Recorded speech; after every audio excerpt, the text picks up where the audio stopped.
Bueno, empezamos regular. ¿Cuándo hay estado de necesidad? Esta es la pregunta que por medio de este vídeo vamos a plantearnos hoy. ¿Cuándo hay estado de necesidad? Hemos empezado en la pregunta anterior por plantearnos cuál es el fundamento de las causas de justificación. Pues bien, si hay una causa de justificación, que es la causa de justificación pura, por excelencia, la, digamos, no pervertida por otros elementos, es el estado de necesidad, porque el estado de necesidad es el conflicto puro entre bienes, es la existencia de bienes que colisionan en un determinado momento y que entre sí no pueden subsistir. Y bueno, probablemente se haya escrito mucho sobre el estado de necesidad, todavía se escriba más, pero si hay un caso famoso y un caso conocido sobre el estado de necesidad fue el denominado caso de la Mignonette. Creo que tenemos un vídeo que nos va a contar más o menos el caso. Creo que no hay sonido, ¿no? 4 marineros no, sí perdidos en el Atlántico Sur en un esquife de 4 metros. A cientos de kilómetros de la tierra más próxima y a punto de morir de hambre y sed, afrontan una elección inimaginable. ¿Debe sacrificarse uno para alimentar al resto? Uno de ellos está herido, por cierto. El 19 de mayo de 1884, la tripulación del velero Mignonette emprende un viaje rutinario a través del Atlántico. Su misión era llevar el barco desde su Inglaterra natal a su nuevo propietario en Australia. El Mignonette tenía una tripulación de 4 hombres. El capitán Tom Dudley, un patrón de veleros de regata con mucha experiencia y también devoto cristiano, y 3 tripulantes. Ned Brooks, que como Tom Dudley era un experto marino. Edwin Stevens, el encargado de la navegación. Y finalmente un grumete, Richard Parker, que era la primera vez que navegaba. Nunca había perdido de vista la tierra. Aunque Parker era nuevo en el mar, el Mignonette no. Era bastante viejo, tenía unos 14 años y habían tenido que repararle parte de la tablazón. Los barcos en malas condiciones para navegar eran un problema crónico en el siglo XIX. Vamos a saltarnos un poco esta parte y os voy a ir explicando yo. En el caso de la Mignonette lo que se plantea es un caso que en realidad, es decir, se ha dado más veces de lo que parece. ¿Recordáis, por ejemplo, la película Viven o habéis oído hablar de la película Viven, del tema de la tragedia del avión de los Andes? Bueno, pues es parecido con una diferencia. En Viven esencialmente lo que se plantea en la película, o por lo menos los hechos probados, es que se comen a gente que ha muerto. ¿Vale? La diferencia en este caso es que uno de los marineros, en principio tal y como se suele contar siempre el caso es debido a un accidente, quedan en la barcaza y uno de los marineros está herido. Esto es especialmente interesante. Vamos a oír a ver si explican ahora lo que sucede. Vamos a escuchar ahora. El primer día los marineros fueron a la deriva, todos sumidos en sus propios pensamientos. Pero, tras 24 horas, la sed se les hizo insoportable. Estaban en los trópicos con un calor muy intenso. No tenían nada que les diera sombra para protegerse del sol. La sed fue un problema inmediatamente e iba a peor. Los nabos, agua de lluvia y una tortuga que capturaron les dieron un alivio temporal. Pero cuando se acabaron, sus cuerpos consumidos ansiaban dolorosamente comer y beber. A los 7 u 8 días estaban a punto de morir de sed. Parker, el menos experimentado, no podía resistirse a beber el agua del mar que los rodeaba. Y la lía. Parker, no, no bebas. Es como un veneno que te mataría. Pero el agua salada solo deshidrataba aún más su atormentado cuerpo. Dudley comprendió que se les acababa el tiempo. Si no los rescataban rápido, su única oportunidad de sobrevivir sería optar por el último recurso de los marineros, la costumbre del mar. Matar a uno de ellos y devorarlo. Lo que se supone que se hacía era echarlo a suertes para Con Santa Pola vamos todos los días. repartirla. Eso es lo Esto que es se hacía. interesante. Una práctica habitual y no Reparten era los ningún palitos. secreto. Yo la Mignonette no El me la había capitán contado Dudley así. planteó la posibilidad con tristeza. Simplemente dijo, tenemos que hacer algo. Y creo que con eso todos entendieron qué quería decir. Aunque lo entendieron, se resistían. Sobre todo Brooks. Sería mejor morir todos juntos. ¿Por qué morir 4 si uno puede salvar a 3? Vendrá un barco. Y puede que pase de largo. Estaban en un punto muerto.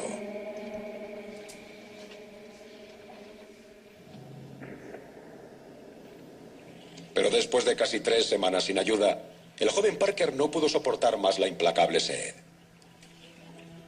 La noche del 20 de julio, mientras los demás dormían, bebió agua del mar. Y entonces es cuando la lía parda, por fin. Unas horas después, sus compañeros se despertaron y encontraron al chico enfermo de muerte.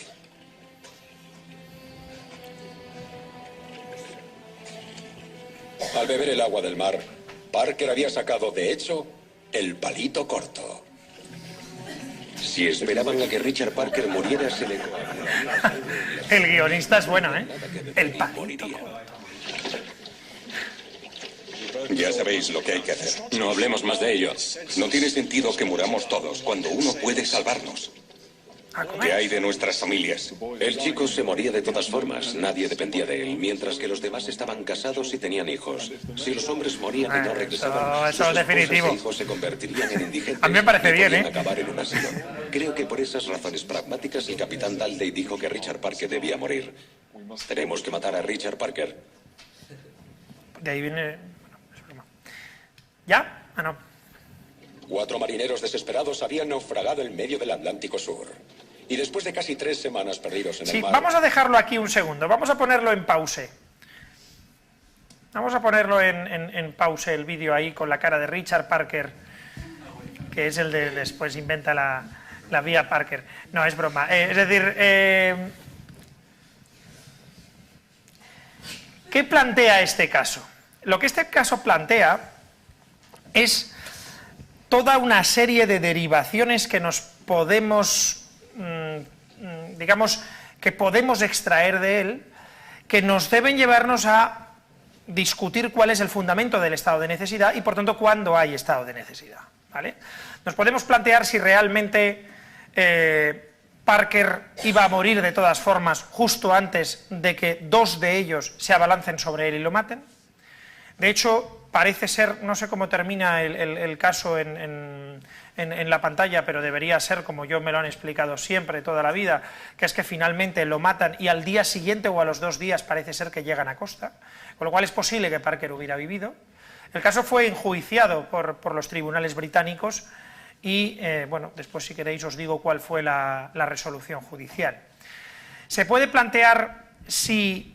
es decir, ¿qué hubiera pasado si hubieran utilizado el sistema de los palillos y los 4 hubieran aceptado desde un principio directamente que uno de ellos muriera? Se puede plantear incluso si hubieran hecho lo de una votación y en la votación hubiera salido que sí que había que morir uno y entonces hubieran hecho el sistema de los palillos, si eso cambia la situación del estado de necesidad. En definitiva, el caso es muy bueno porque lo que nos plantea es qué es un estado de necesidad, cuándo hay realmente estado de necesidad, qué se puede justificar y qué no se puede justificar. En realidad este caso tiene mucho que ver con el derribo de aviones tripulados, pues muchísimo. No sé si ahora después podemos ver, es decir, pero hay una de las hipótesis del 11S es que uno de los aviones que se derribó fue realmente derribado por el ejército. Una de las teorías conspiranoicas dice eso, una de las pocas creíbles, por no decir la única creíble, que yo creo que además que no es cierta. Pero es que a partir de lo que sucedió el 11 de septiembre en Alemania se reguló una ley por la cual se permitía en determinados casos el derribo de aviones, en principio no tripulados, pero aviones en los que podría haber, en este caso, los pilotos, y se permitía el derribar los aviones en el caso de que se supusiera que los aviones se podían utilizar como armas frente a los atentados del 11 de septiembre. ¿Puede el Estado derribar un avión en el caso de que sepa que el avión se va a estrellar contra un sitio donde puede haber muchísimas personas y se puede producir la muerte de muchas más personas? ¿Está justificado que lo haga el Estado? ¿Tiene derecho a matar a una persona para salvar la vida de más? Bueno, pues estas son todas las preguntas que hay detrás de la pregunta ¿cuándo hay estado de necesidad? Este caso es un caso menos llamativo, pero es un caso, es decir, o menos llamativo y quizá menos paradigmático, porque en última instancia es más evidente. El caso gastritis. ¿Se puede decir que alguien que conduce sin permiso puede actuar de forma lícita? ¿Cuándo? Pues en este caso, cuando la única forma de proteger un bien jurídico de mayor valor, desde luego, que la viabilidad del sistema del permiso de carné por puntos, que es lo que en realidad se protege con el delito de conducción sin permiso, porque la seguridad vial no se protege, se ve en peligro, pues se puede dañar ese bien. Di. Y si en el caso de que José, que sé que no tiene carné, no le hicieron, no llevar a su amigo que tiene gastritis al hospital, esto no tiene nada que ver con esto, ¿vale? Es con lo que hemos visto antes. ¿Sería omisión de socorro? En efecto no deberíamos plantearlo aquí porque deberíamos plantearlo en el otro. ¿Sería omisión del deber de socorro? Sí. ¿Sería comisión por omisión? Pues en principio no. En efecto sería solo omisión del deber de socorro, podría serlo, siempre que se derive, es decir, siempre que haya un peligro manifiesto y grave. Se puede decir que la situación es de peligro manifiesto y grave, sí, sí. Volvemos a la... Vale. ¿Se entiende este caso? Es decir, ¿se entiende lo que es en este caso y que en este caso es un estado de necesidad?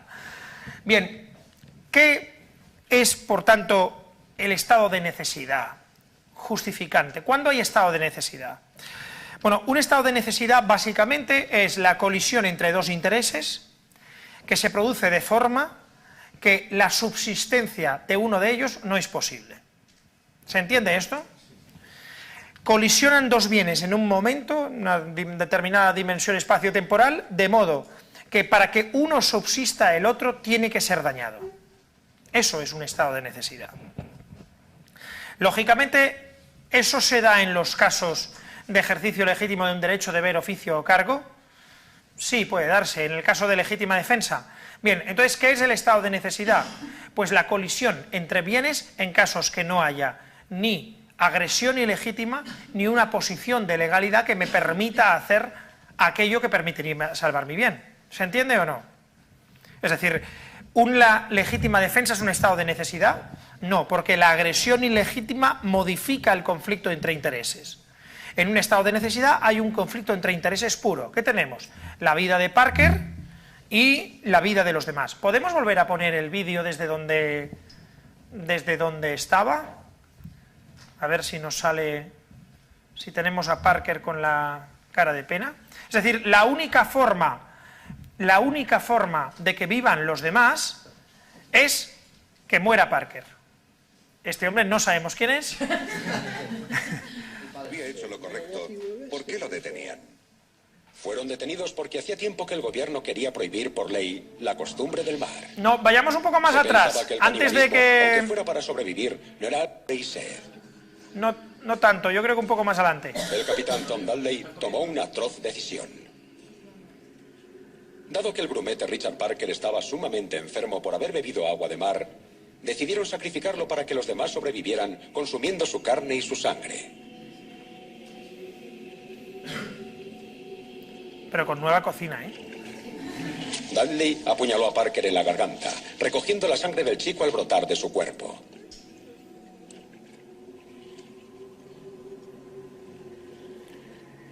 Dudley y Stevens bebieron con avidez. Esta parte es especialmente importante.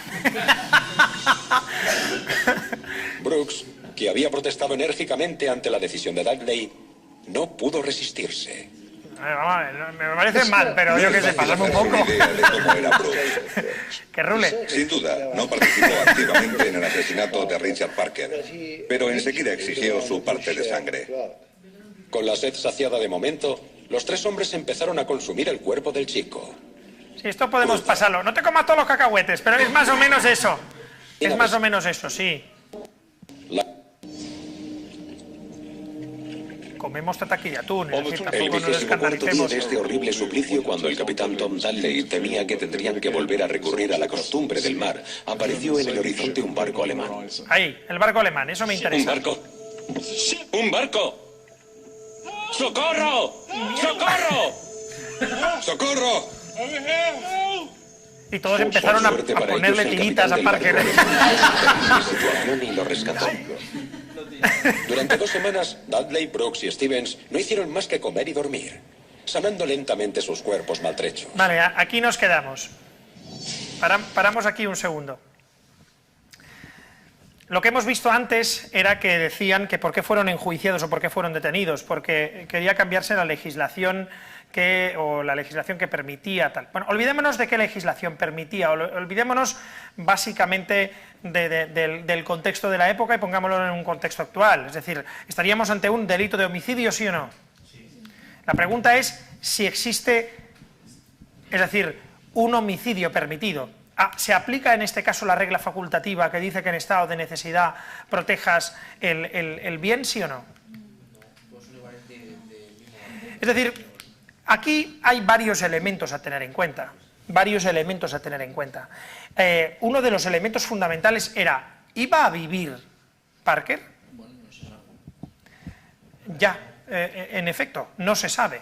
La cuestión es, ellos pueden hacer la valoración de que es probable que Parker no viva y por tanto que, es decir, lo que están haciendo básicamente no es afectar a ningún bien que vaya a ser lesionado más por su intervención porque no van a poder sobrevivir. Bien, ¿se equivocan?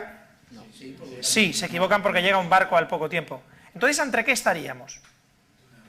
¿Ante un error? ¿Estaríamos ante un error sobre los presupuestos objetivos de una causa de justificación? Si estuviéramos ante un error ante los presupuestos objetivos de una causa de justificación, ¿el hecho estaría justificado, sí o no?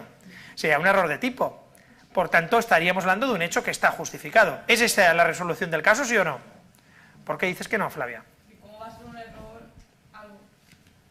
No puede ser un error el equivocarse sobre algo que ni siquiera ha ocurrido ni que nadie puede llegar a saber. Nadie es vidente en el barco. Bueno, el error precisamente es una, es decir, apreciación de la realidad distinta a la que acontece.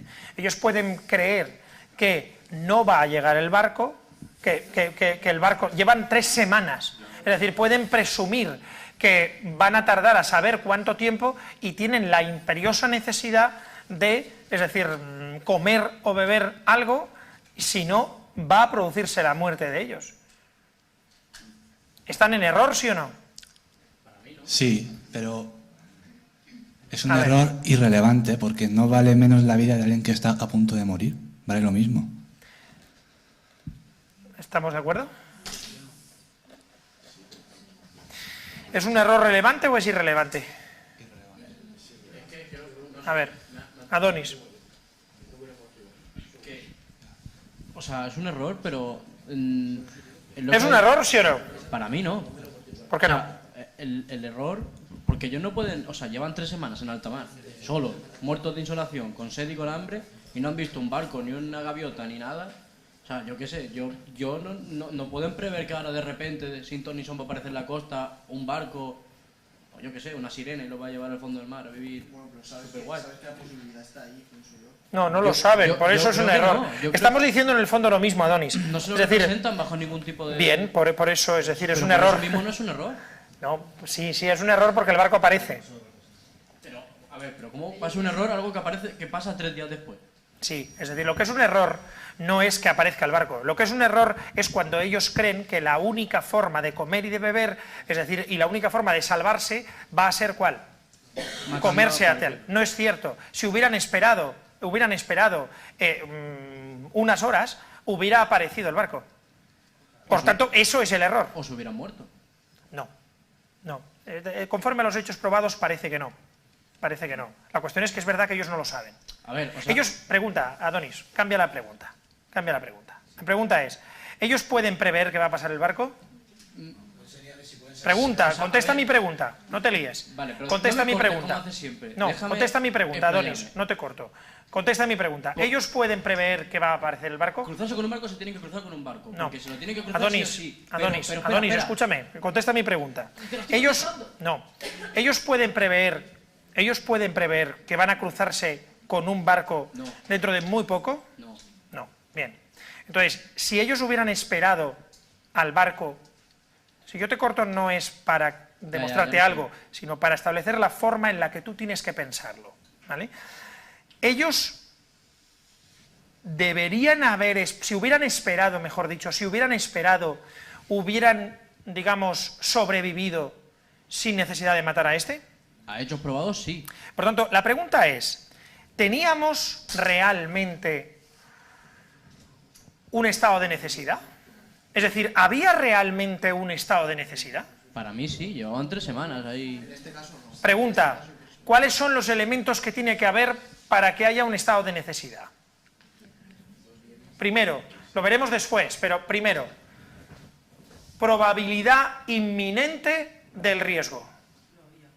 ¿La había? Hombre, se estaban deshidratando. ¿La había, sí o no? Sí.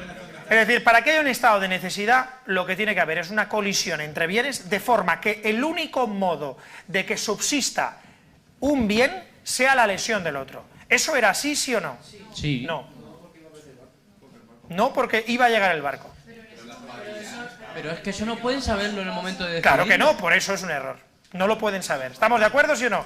Bien, yo lo que quiero es que comprendáis que estamos ante un error. No todavía estoy diciendo cuál es la resolución del caso. Ya. Pero ¿comprendéis que hay error? Claro que hay error. ¿Hay error en qué? ¿En la valoración de qué? De la situación de probabilidad inminente y de la salvaguarda del bien como única forma, la lesión del mismo. La lesión del mismo es la única forma de que yo viva. ¿Era eso cierto? No. ¿Se entiende? Pregunta, ¿cualquier persona en su situación diría que esa era la única forma de salvaguardar el bien? Sí. Sí. Sí. ¿Eso qué es? Un error vencible. ¿Vencible? Invencible. Invencible. ¿Es vencible ese error? Pueden esperarse y decir, no, esperamos un día más. Venga, un día más.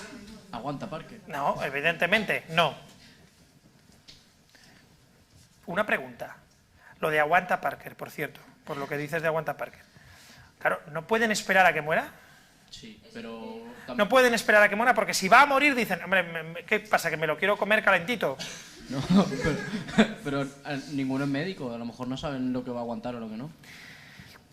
Vale, volvamos, dejemos el caso un segundo y volvamos a lo que es el estado de necesidad, ¿vale? La pregunta respecto al estado de necesidad, la pregunta esencial que nos hacemos es ¿qué es? ¿Qué es el estado de necesidad? ¿Qué es? ¿Cuál es su sentido? Porque lo identificamos como lo que es una situación donde dos bienes colisionan de forma que uno de ellos tiene que ser dañado para que se salvaguarde el otro. Bien, ¿y el derecho cómo responde a eso? Bien, ahí hay, digamos, varias teorías. La teoría de la adecuidad. Se me ha ido esto, a ver si lo sé poner. La teoría de la adecuidad, esta, ¿qué dice? La teoría de la adecuidad lo que dice esencialmente es que son situaciones en las que al sujeto no le es exigible actuar conforme a derecho. La miñonette sería un ejemplo, pero habría otros. Es decir, no se le puede reprochar al sujeto en el momento concreto que actúe de forma distinta a como actúa. ¿Se entiende esto? Es un problema de, digamos, de valoración social del reproche. A mí no se me puede exigir que actúe de forma distinta a como actúo. Por eso, precisamente, según la teoría de la adecuidad, estamos ante causas ¿de qué? De inculpabilidad. Los hechos pueden ser que sean ilícitos. Lesionar un bien, no se puede lesionar un bien para salvar otro, que es mío, pero claro, si la única forma de salvar mi bien es lesionar otro, no se me puede exigir inculpabilidad que actúe de otra forma. La teoría de la colisión lo que dice es que en realidad en esos casos, cuando hay una colisión de bienes, la actuación de los, digamos, que defienden su bien es correcta y justificada. ¿Cuál es el problema que tiene la teoría de la colisión? Manu. Solamente se ocupa del estado de necesidad exculpante. No, pero el problema no es que se ocupe solo del estado de necesidad, más bien sería justificante. El problema de la teoría de la colisión es que, en realidad, la teoría de la colisión es imposible. Es decir, si las dos actuaciones en un supuesto de un conflicto entre bienes, si las dos actuaciones están justificadas, es decir, ¿puede tener derecho una persona a actuar lesionando el bien de otra? ¿Puede ser? Sí, puede. ¿Y esa persona sobre la que se daña el bien tiene que tener derecho a que no se le lesione su bien? No.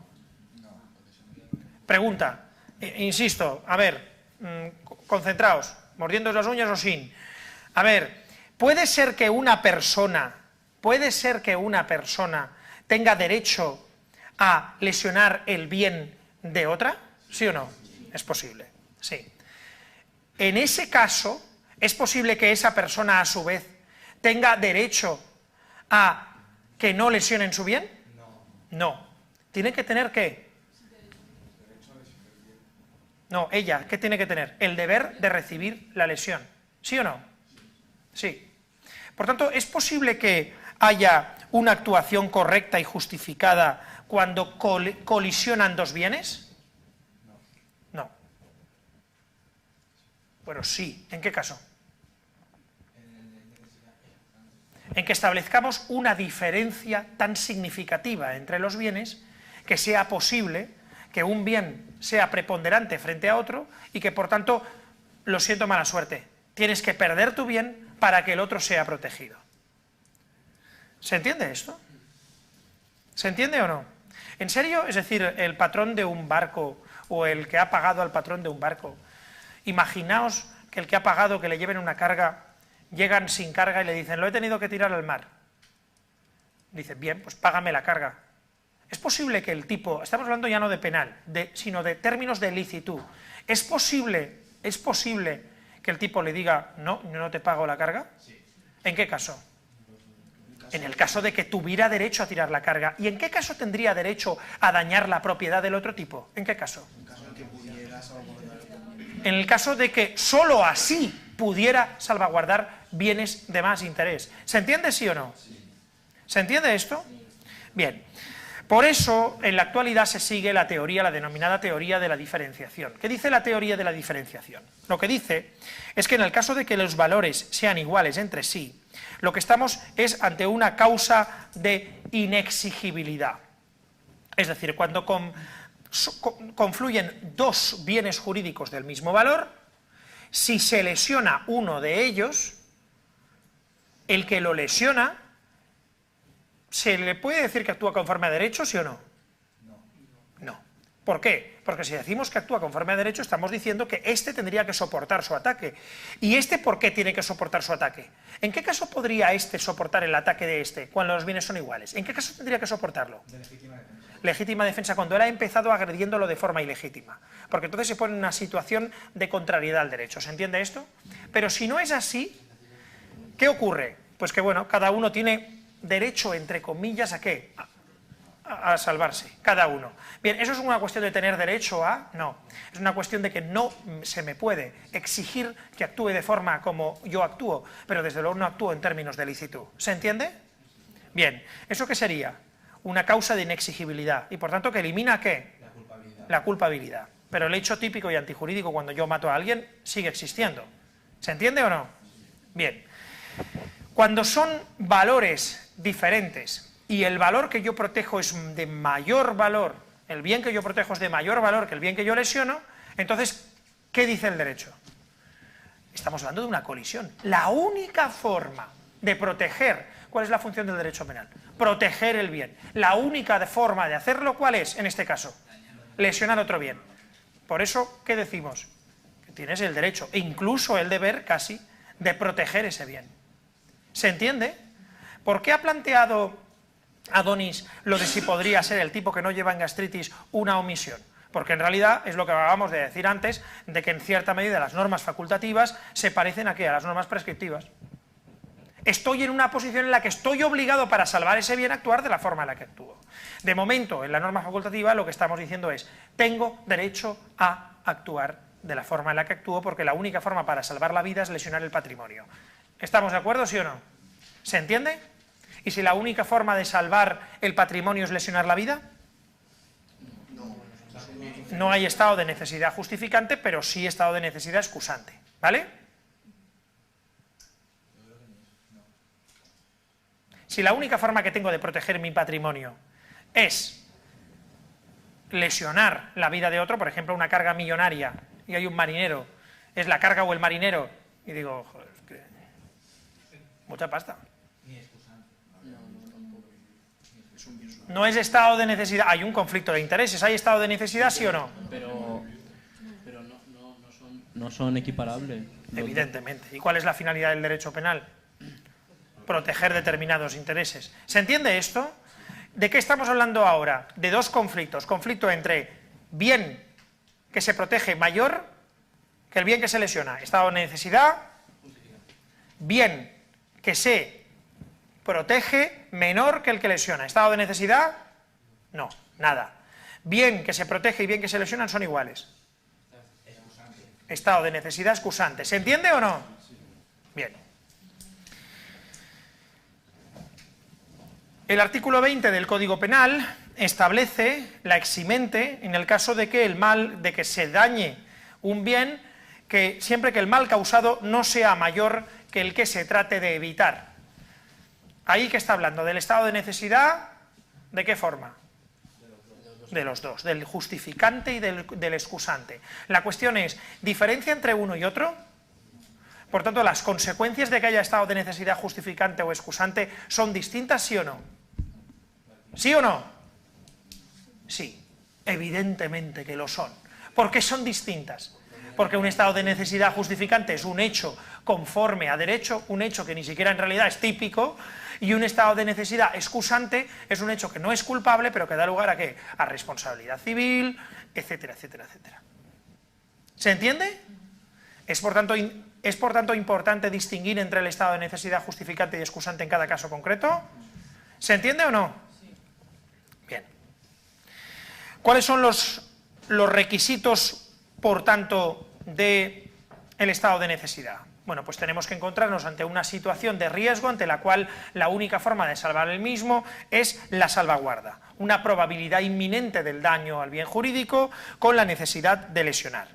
En el caso, es decir, tiene que ser real, en el caso de que no nos encontremos ante esa situación real, realmente no exista esa probabilidad inminente, estamos ante lo que se llama un estado de necesidad putativo, ¿vale? Que es que falta el elemento de la auténtica colisión entre bienes. El sujeto representa que faltan, pero en realidad no están.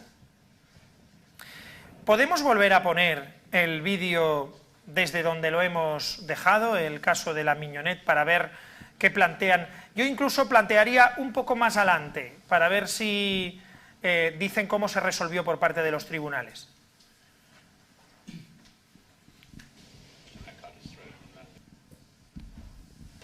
Cuando fue capaz, Dudley se reunió con el capitán del barco alemán. Dudley no ocultó el hecho de que habrían matado y devorado al otro miembro de la tripulación. Dudley se indignó especialmente. Pensaría que se había traído de vuelta a casi toda su tripulación. Hacía tiempo que el gobierno quería prohibir por ley la costumbre del mar. Se pensaba que el canibalismo, aunque fuera para sobrevivir, no era algo en lo que debiera participar un ciudadano británico. El canibalismo se consideraba un recurso de salvajes. Cuando el Imperio Británico estaba en expansión, cada vez que desembarcaban en una isla decían que su gente eran salvajes. Decían que practicaban el canibalismo. La idea de que un marinero anglosajón también lo practicara era una maldición para los dirigentes victorianos y estaban decididos a convertir este caso en un precedente para enjuiciar la costumbre del mar. Estaban decididos a que acabara con una condena. El problema de procesar a estas personas era que al testigo principal se lo habían comido. Pero Brooks no había participado activamente en el asesinato, así que lo convirtieron en testigo de la acusación. Sería él quien aportara las pruebas. A cambio de su declaración, Brooks se libró de la acusación, dejando que Dudley y Stevens fueran juzgados por el asesinato de Richard Parker. La causa provocó un encendido debate público. Entre la intelectualidad había una corriente bastante importante que decía que esta costumbre del mar era una práctica bárbara y que cuanto antes se cortara, mejor. Pero la opinión pública estaba totalmente de su parte. Cuando comenzó el juicio en noviembre de 1884, Dudley y Stevens se enfrentaron a un jurado comprensivo. Se corría el riesgo de que el jurado los absolviera y el juez decidió que había que evitarlo.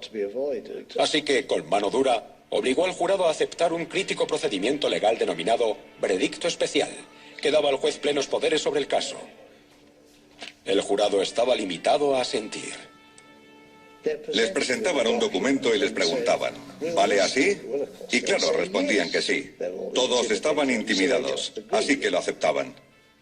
Bueno, esto no parece muy científico, toda esta valoración de cómo Los dos marineros fueron condenados por asesinato y sentenciados a muerte. Pero el gobierno, satisfecho porque ahora tenía una sentencia contra el canibalismo en el mar, liberó a Dudley y Stevens después de cumplir solo 6 meses de cárcel. ¿Cómo? Indulto. Este juicio se celebró no por un asesinato Un concreto. indulto de la reina. Dale, lo dejamos aquí. En efecto, fueron condenados, pero luego fueron indultados. Y yo creo que es muy interesante, porque no disponían en aquel momento de la teoría del delito para hacer lo que nosotros tenemos que plantear. Pero en todo caso, a lo mejor la solución no es tan descabellada o no es tan lejos de lo que nosotros vamos a hacer, no lo sé. ¿Cuáles son los requisitos del estado de necesidad? Tenemos la situación de necesidad, un elemento subjetivo, que es el conocimiento, es decir, si yo no sé que estoy en estado de necesidad, no hay estado de necesidad, eso ya lo hemos visto anteriormente, que el bien jurídico en el caso del justificante sea inferior y que haya ausencia de provocación y ausencia de obligación de sacrificio. Bien, en este caso, la pregunta es, ¿hay o no hay estado de necesidad? No estado de necesidad justificante, sino estado de necesidad. ¿Quién quiere resolverlo? No tengo aquí la presentación, era para poner la teoría del delito. Quería poner el esquema de la teoría del delito, pero no la tengo aquí. Da igual, ¿quién quiere resolverlo? ¿Quién quiere resolver este caso? Elena, ¿te animas? Ramón. Perdón. ¿Te animas o no, Ramón? Sí, el caso ¿el de la barca esta? Sí, el de la barca, el de la miñonette. Bueno, intentamos. Venga. Pues, siguiendo la doctrina de la imputación, primero hay un hecho por parte de los marineros. ¿Cuál es el hecho? El hecho es matar a la persona con conocimiento y control de lo que está haciendo. O sea, matar a la persona con conocimiento y control. Luego... ¿A qué persona? Al Parker. Al Parker. ¿Está en qué situación? Está en una situación de... O sea, el capitán le avisa anteriormente que no beba agua porque es muy peligroso, va a morir, es un veneno, y él bebe agua y el capitán se representa que ha bebido agua y que va a morir. Vale. Luego, de hecho está muy grave y parece que puede morir en cualquier momento. Exacto. Vale. Luego, valorando esa conducta, el hecho... ahí es donde matar a la persona, apuñalar a una persona... Es un comportamiento capaz, desde una crea un perspectiva ex ante, de peligro producirle la muerte a una muerte persona. a la persona. Ese peligro ex ante se materializa en el resultado post, que es la muerte de la persona. Bien, entonces en términos de tipicidad, por no lo tanto, parece que... la conducta es típica desde una parte objetiva. Desde una parte subjetiva, el capitán del barco, que es el que apuñala a Parker, se representa que va a morir Parker apuñalándolo en el cuello. Por lo tanto, también hay dolor. Por tanto, pasamos ¿a qué? A la causa de justificación. Pasamos a la causa de justificación. ¿Hay legítima defensa? No se da legítima defensa. ¿Hay ejercicio legítimo de un derecho, deber, oficio o cargo? No. Tampoco. Bueno, ¿siendo capitán? No. No es capitán. Entonces tenemos que ver si se da un estado de necesidad. No es que no lo sea, es que ha dejado de serlo. Están en un entorno y ha dejado de serlo.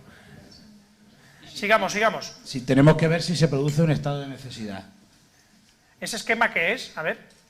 No, pero ese no es el mío. Ese la vamos a liar más todavía. Ese la vamos a liar. Sigue. Que tenemos que ver ahora si hay estado de necesidad. Entonces, los bienes que están en conflicto son dos bienes del mismo nivel. La vida de Parker... ¿Seguro? En principio del mismo nivel. En mi opinión, Parker, el capitán... Vamos a ver, ¿son del mismo valor una vida frente a 3 vidas? Sí. La vida son las vidas. Es una frase muy bonita que seguro que si decimos que la ha dicho Einstein o no sé qué, la citamos 1000 veces por internet, pero ¿en serio? Es decir, ¿me estáis diciendo que una vida es igual de valiosa que 3? Bueno, no es lo mismo, porque la vida del que va con un autobús a estrellarlo contra una guardería no es igual de valiosa. Pero que estás metiendo ahí un elemento de agresión ilegítima. Ya, bueno, pero... Imagínate que no hay agresión ilegítima. Es decir, un autobús, como en Speed, pierde el sentido, una película reciente, una película pierde, es decir, el tipo pierde el control del autobús, y entonces la única forma de que, y el tío está atado al autobús, yo qué sé, es decir, y la única forma de que no mueran todos los niños es pegarle un tiro en la cabeza. Hay 70 niños, además niños monísimos. Monísimos, unos niños que hacen unas cosas que son más graciosos, ¿vale? Y el tipo en realidad además es feo, lleva barba, no se afeita bien, no tiene ni siquiera una barba así guay como la mía, no, es un desastre, como tú. Es decir, no, pero Ramón, pregunta, ¿qué hacemos? Yo ahí veo que ahí no la veo igual. ¿Tenemos derecho a pegarle un tiro con mira telescópica al tío? Sí. Vamos a ver, es decir, ¿en serio me decís que no? ¿En serio me decís que el Estado no puede disparar a este tipo para evitar que se produzca? Pongamos otro ejemplo. ¿No se puede torturar a una persona para que nos diga dónde ha puesto la bomba en una guardería, que los niños no pueden salir? ¿Se le puede torturar? Es más, en una sentencia alemana, el tipo Bauer, Jack Bauer, ponnos un momento a Jack Bauer, ponnos algo de 24. No tenemos por ahí pon Jack Bauer,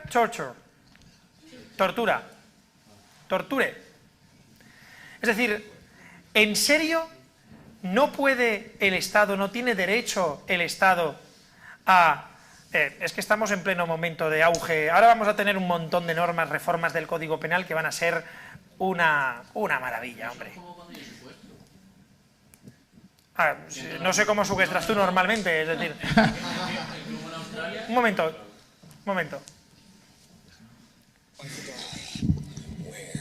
is my family? Tell me where my family is. Where is my wife and daughter, please? Where's my wife? Where's my wife? Where is the Fijaos que esta primera parte, Jack Bauer lo único que dice es: te voy a hacer fosfatina. En un caso alemán se planteó que un policía se había metido en una celda. Mira, hacedme un favor, perdonad, ¿me puedes buscar? Pon The Shield, el escudo, la placa, Shield, S-H-I-E-L-D, The Shield, Pilot, Torture Scene o Back Scene. Hay una escena en el capítulo, en el piloto de The Shield, donde Michael Chiklis, que es el actor que después hace La Cosa, que vamos a hacer en Los Cuatro Fantásticos, que es el protagonista, sabe que hay creo que es una niña que está encerrada, va a morir la niña si el tipo no le dice dónde está. Y él entra en la sala de tortura, en la sala, perdón, de interrogatorios, se me ha escapado, entra en la sala de interrogatorio y entra con una bolsa.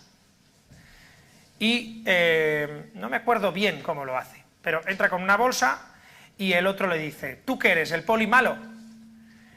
Y él coge, quita la cámara, le mira y dice, no.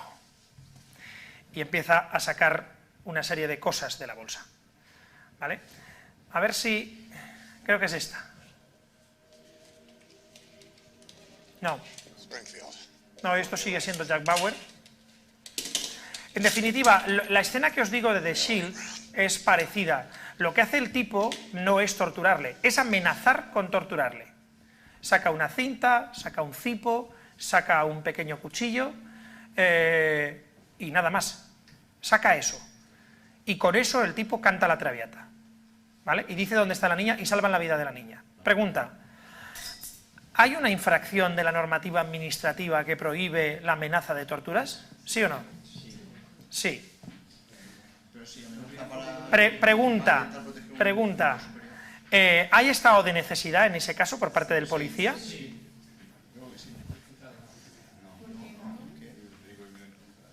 ¿Cuál es el bien jurídico que se está protegiendo? La dignidad de la persona. La dignidad de la persona, el artículo 10 de la Constitución, es el fundamento propio de todos los bienes jurídicos. Entonces, es decir, esto no lo digo categóricamente.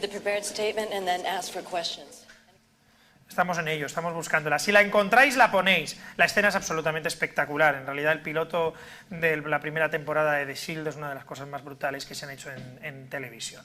Si no lo veis y cuando termina el piloto os quedáis con la boca así, es que no entendéis nada de televisión. Breaking Bad, bien, sí, pero antes estaba The Shield.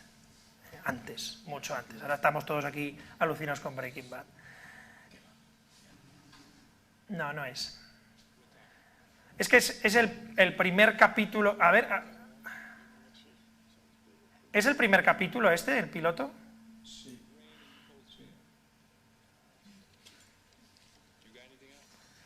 Es casi al final. No tanto. Ahí. Un poco antes. Aquí es. Un poco antes. Y dale voz. Un poco antes. Your turn to play bad cop? No. You are the bad cop? Yes. Let him go. Ahí. Let him go. Let me tail him. We lose him. First thing he's going to do, kill her, dump the body. Look, I can break this guy. Your way will get her killed. So will yours. Creo que viene ahora justo la escena. What about attack dogs? I hate dogs.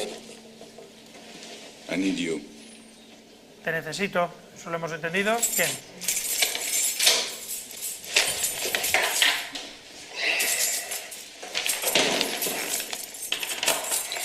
Esa bolsa. And who is he?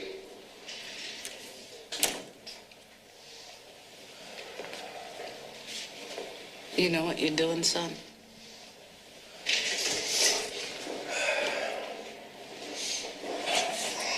What's in the bag? ¿Qué hay en la bolsa?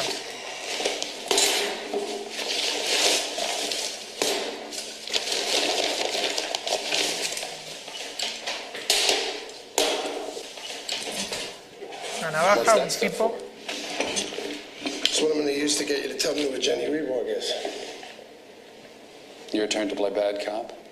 No. You are played to the Good bad cop cop. and bad cop left for the day. I'm a different kind of cop. I'm ready to see my lawyer now. Later. Right now it's just you and me. People are watching us. I got a little girl back at home, 8-year-old daughter. Name is Cassidy. What do you say I bring her down here? Let you stick your dick in her. How'd you like that? What? You know, suck her tits a little bit maybe. Not interested. Vale, es suficiente. So you'll nail some other guy's little girl. En definitiva, esencialmente, no le hace nada, no le toca. ¿Afecta a la dignidad de la persona el amenazar a alguien con tortura? Evidentemente. Entonces podemos dejar que los niños mueran. Lo dejo ahí. En todo caso, volviendo al caso de la Mignonette, ¿cómo se resuelve el caso de la Mignonette desde la perspectiva del estado de la teoría del delito? ¿Cómo se resuelve? Tenemos el hecho imputado, eso está claro. ¿Cuál es el elemento de valoración? Hay un conflicto de intereses entre bienes. Pongamos que son iguales.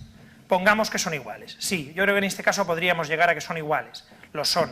Bien. Entonces ya no estaríamos hablando de estado de necesidad justificante. ¿O sí en qué caso? ¿En el caso de qué? De que ellos consideren que no que va a llegar a tiempo.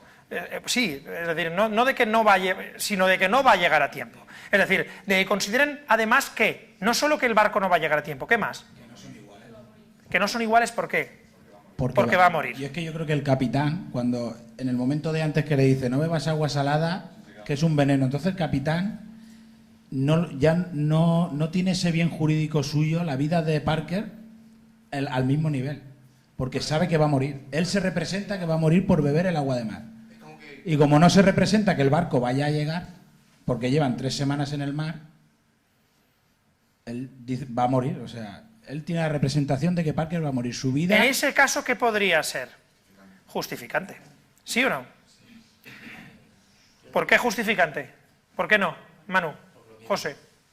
Porque se sigue instrumentalizando a la persona... Se sigue instrumentalizando a la persona para salvar las otras vidas, por lo tanto, porque es justificante. ¿Se sigue instrumentalizando a la persona para salvar otras vidas, sí o no?